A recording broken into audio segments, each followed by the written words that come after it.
Zombie Apocalypse.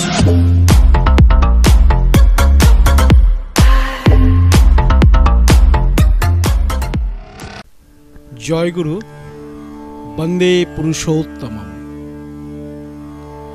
আমাদের আরাধ্য দেবতা পরম প্রেমময় শ্রী শ্রী ঠাকুর অনুকূলচন্দ্র তার সুদীর্ঘ ৮১ বছরের লীলাময় জীবনে অনেক লীলা, অনেক ঘটনা, অনেক ঐতিহাসিক সাক্ষী আমাদের জন্য রেখে গেছেন। আমরা শ্রী শ্রী ঠাকুরের চরণতলে আশ্রয় নিয়ে তার অভয় বাণী, তার অমিয় আশিস মাথায় নিয়ে চলার পথে পেয়েছি অনেক অনেক সুন্দর জীবনের সন্ধান। আমাদের কর্মময় অটুট ভালোবাসা তার সাথে একাত্ম হয়ে আমাদের জীবনকে আরও সুন্দর, আরও সুচারু করে তুলেছে। এমনই একটি ঘটনা আজ আপনাদের সামনে তুলে ধরব, পরম প্রেমময় শ্রী শ্রী ঠাকুর অনুকূলচন্দ্রের লীলাময় জীবনের লীলায়িত ঘটনা। সালটা 1946 সাল। পরম প্রেমময় শ্রী শ্রী ঠাকুর অনুকূলচন্দ্র সবে দেওঘর ধামে প্রবেশ করেছেন এবং সেই মহাপবিত্র স্থানে তার লীলা খেলা শুরু করেছেন। তিনি যখন এই দেওঘর ধামে চলে আসেন তখন তার সাথে প্রচুর মানুষ, প্রচুর জনজীবন তাকে অনুসরণ করে, তার কাছে চলে আসে। তারা প্রভুকে ভালোবাসে, প্রভুর অগাধ ভালোবাসার টানে তারা চলে আসে প্রভুর সাথে। তাদের কোনো পিছুটান নেই, কি খাবে, কোথায় থাকবে, কি জামা কাপড় পরবে, তাদের দিকে, সেই সব দিকে তাদের কোনো ভ্রুক্ষেপ নেই। তারা শুধু পরমপিতার অমৃত আশিস মাথায় নিয়ে চলছে। এমনই একটি ঘটনা আজ আপনাদের সামনে তুলে ধরছি। 1946 সাল শ্রী শ্রী ঠাকুর তার ধর্ম প্রচারক ঋত্বিক সংঘকে বিভিন্ন দিকে এই অমিয় বার্তা প্রচারের জন্য প্রেরণ করছেন। ঋত্বিক দাদারা বিভিন্ন জায়গায় যাচ্ছেন শ্রী শ্রী ঠাকুরের যাজন পরিক্রমায়। তারা ঠাকুরকে মাথায় নিয়ে, ঠাকুরের আশীর্বাদ মাথায় নিয়ে বিভিন্ন জায়গায় বিভিন্ন দিকে কর্ম সঞ্চারণ করে চলেছেন। ঠিক এমনই একদিনের ঘটনা, দুইজন বিশিষ্ট ঋত্বিক দাদা, একজনের নাম যতীনদা ও আরেকজনের নাম অনিলদা, এনারা শ্রী শ্রী ঠাকুরের কর্মযজ্ঞে ঝাঁপ দিয়েছেন, দিকে দিকে যাচ্ছেন শ্রী শ্রী ঠাকুরের কর্ম, শ্রী শ্রী ঠাকুরের ভাবধারা প্রচার করবার জন্য। একদিন প্রভাতে তারা শ্রী শ্রী ঠাকুরকে নমস্কার জানিয়ে রওনা দিচ্ছেন সেই বিশাল কর্মযজ্ঞের পথে। যাবেন তারা কলকাতার দিকে ঠাকুরের কর্মে। তারা শ্রী শ্রী ঠাকুরকে প্রণাম করে কিছু দূর এগিয়ে যাওয়ার পরেই শ্রী শ্রী ঠাকুর তাদেরকে ডাকলেন। তারা আবার শ্রী শ্রী ঠাকুরের নিকটে আসলেন। শ্রী শ্রী ঠাকুর তাদেরকে উদ্দেশ্য করে বললেন, শোন, যখন তোরা যাবি কোথাও, কখনো কোনো লোভ বা প্রলোভনে পড়বি না। বাক্সভর্তি টাকা থাকলেও সেই টাকা হাত দিবি না, সেই টাকা ছুবি না। এই কথা বলার পরে ওই দুই ঋত্বিক দাদা একটু চিন্তিত হলেন যে হঠাৎ শ্রী শ্রী ঠাকুর এইভাবে বললেন কেন। যাই হোক, তারা অম্লান বদনে শ্রী শ্রী ঠাকুরকে প্রণাম জানিয়ে রওনা দিলেন তাদের কর্মে। জ্যাসিডি স্টেশন থেকে কলকাতাগামী যে ট্রেনগুলি থাকে, তারা তারই কোনো একটি নির্দিষ্ট ট্রেনে ভ্রমণ করবেন বলে তারা উপস্থিত হলেন জ্যাসিডি স্টেশনে। প্রচণ্ড ভিড় একটি ট্রেনে তারা উঠে বসলেন। তাদের নির্ধারিত সিট যা ছিল সেখানেও লোকজন বসে আছে, ট্রেনে খুব ভিড়। ট্রেন চালু হয়েছে, ট্রেন এগিয়ে চলেছে কলকাতার উদ্দেশ্যে। উপরের বাংকারে এক ভদ্রলোক বসে আছেন, তিনি একটি উঁচু জায়গায় মাথা দিয়ে শয়ন করছেন।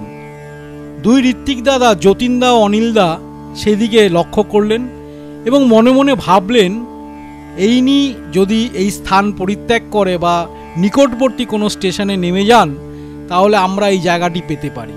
অসম্ভব ভিড় ট্রেনে, বসার বা দাঁড়ানোরও সঠিক জায়গা নেই, খুব কষ্ট করে যাত্রীরা ভ্রমণ করছেন। বেশ কিছু দূর যাওয়ার পরে ওই উপরের বাংকারের যে যাত্রীটি ছিলেন তিনি ট্রেন থেকে নেমে গেলেন। এখানে বলা বাহুল্য, এই ট্রেনটি তারা ধরেছিলেন রাতের বেলায়। ট্রেনের ভিতরে মৃদুমন্দ আলোতে ঠিক মতন কিছুই দেখা যাচ্ছিল না। যেই দাদা বাংকারে শুয়েছিলেন উনি নিকটবর্তী একটি স্টেশনে নেমে যাওয়ার পরে ওই দুই ঋত্বিক দাদার ওই বাংকারে চড়ে বসলেন এবং অন্ধকারে সেরকম কিছু দেখা যাচ্ছিল না। এদিক ওদিক কয়েকটা জিনিসপত্র তাদের আছে মনে হলো, সেই জিনিসপত্রগুলিকে সরিয়ে টরিয়ে তারা সাদা চাদর পেতে একটু জায়গা করলেন যে সেখানে তারা বসে কলকাতা অবধি যাবেন। কিছুক্ষণ পরে ওই ঋত্বিক দাদাদের মধ্যে একজনের খেয়াল পড়ল, ওই বাংকারের একদম কোণার দিকে হালকা অন্ধকারে একটা বাক্স মতন কি দেখা যাচ্ছে।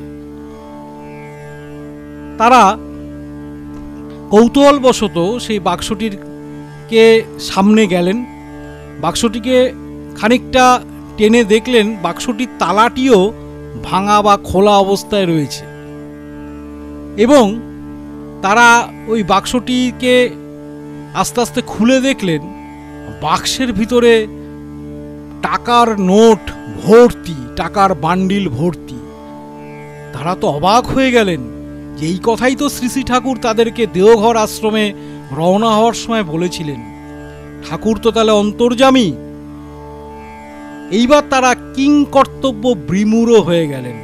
শ্রী শ্রী ঠাকুর বারবার বলে দিয়েছিলেন টাকার প্রতি লোভ করবি না, বাক্স ভর্তি টাকা পেলে তোরা সেই টাকা ছুবি না। মনে মনে ভাবছেন কি করবেন। ট্রেন ক্রমাগতিতে এগিয়ে চলেছে কলকাতার দিকে।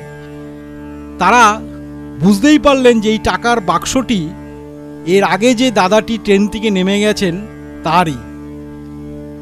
তিনি কোনোভাবে তাড়াহুড়ো করে ভিড়ের ট্রেনে নামতে গিয়ে বাক্সটি হয়তো ফেলে গেছেন বা মনের ভুলে রেখে গেছেন। কিছু একটা ব্যাপার ঘটনা ঘটেছে। দুই ঋত্বিক দাদা খুব চিন্তিত হয়ে ভাবছেন, পরস্পরের সাথে আলোচনা করছেন কি করা যায়। শ্রী শ্রী ঠাকুর তো বারবার বলে দিয়েছেন বাক্স ভর্তি টাকা পেলেও তোরা হাত দিবি না, এই লোভ তোদের সংবরণ করতে হবে। অনেক কিছু চিন্তার পরে তারা ভাবল যে এই বাক্সটি তারা পুলিশের হাতে হ্যান্ডওভার করে দেবে। তখন তারা ওই ভিড়ের মধ্যে বাক্সটি নিয়ে কোনো রকমে ট্রেন থেকে বর্ধমান স্টেশনে নেমে যান।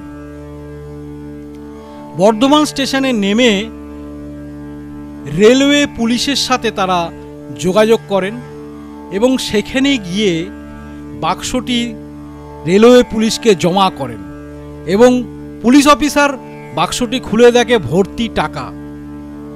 তখন পুলিশ অফিসার তাদেরকে জিজ্ঞাসা করেন যে এই বাক্সটি আপনারা কোথায় পেয়েছেন। তখন যতীনদা তাদেরকে বলেন যে তারা যশিডি স্টেশন থেকে ট্রেনে উঠেছিল, সেইখানে একটি বাংকারে একজন ভদ্রলোক শুয়েছিল। তিনি যশিডি ছাড়ার কয়েকটা স্টেশন পরে নেমে যান।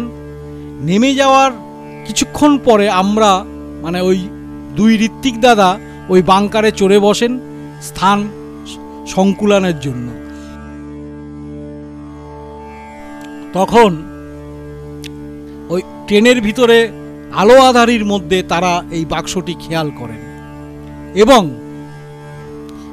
তারা বুঝতে পারেন যে এই বাক্সটি হয়তো ওই দাদাই ফেলে গেছেন। তারা তখন পুলিশ অফিসারকে বলেন যে আমরা এই বাক্সটি আপনাকে জমা দিয়ে গেলাম, আপনারা এটা যা পারবেন করবেন। তখন পুলিশ অফিসার তাদের পরিচয় জানতে চান। তখন তারা বলেন আমরা শ্রী শ্রী ঠাকুর অনুকূলচন্দ্রের মন্ত্র শিষ্য এবং শ্রী শ্রী ঠাকুর অনুকূলচন্দ্রের কর্মী ঋত্বিক। আমরা ঠাকুরের কাজ নিয়েই কলকাতায় যাচ্ছিলাম, তাই হঠাৎ মাঝখানে এরকম একটি ঘটনা ঘটাতে আমরা বর্ধমান স্টেশনে নেমে পড়ি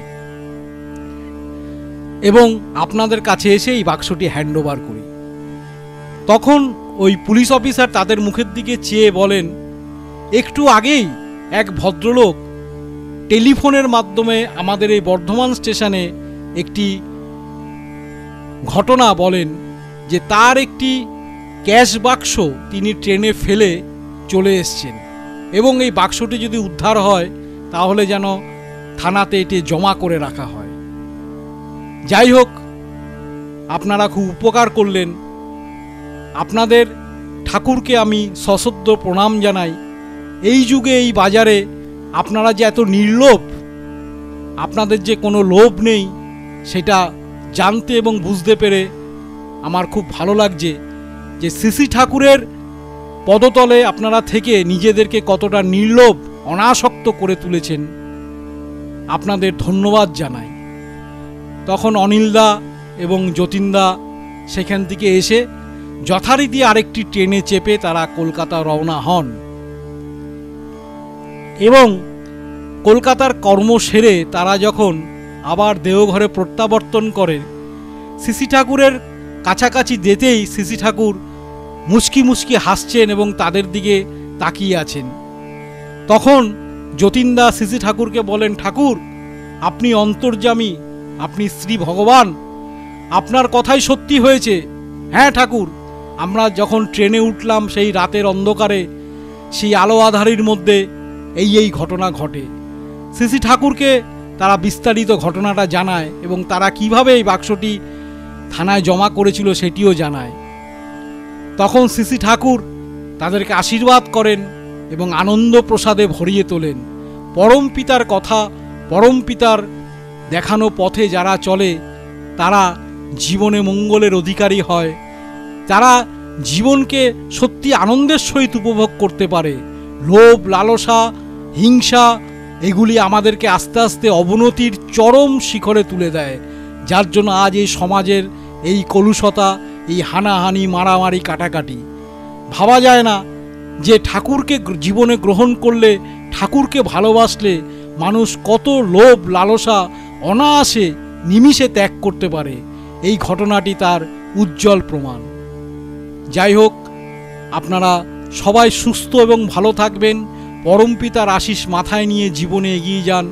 শ্রী ঠাকুর সবার মঙ্গল করুন, প্রতিটি পরিবারের মঙ্গল করুন, সবাই মঙ্গলের অধিকারী হয়ে উঠুন আর একই সাথে বলে উঠুন, জয় গুরু, বন্দে পুরুষোত্তমম।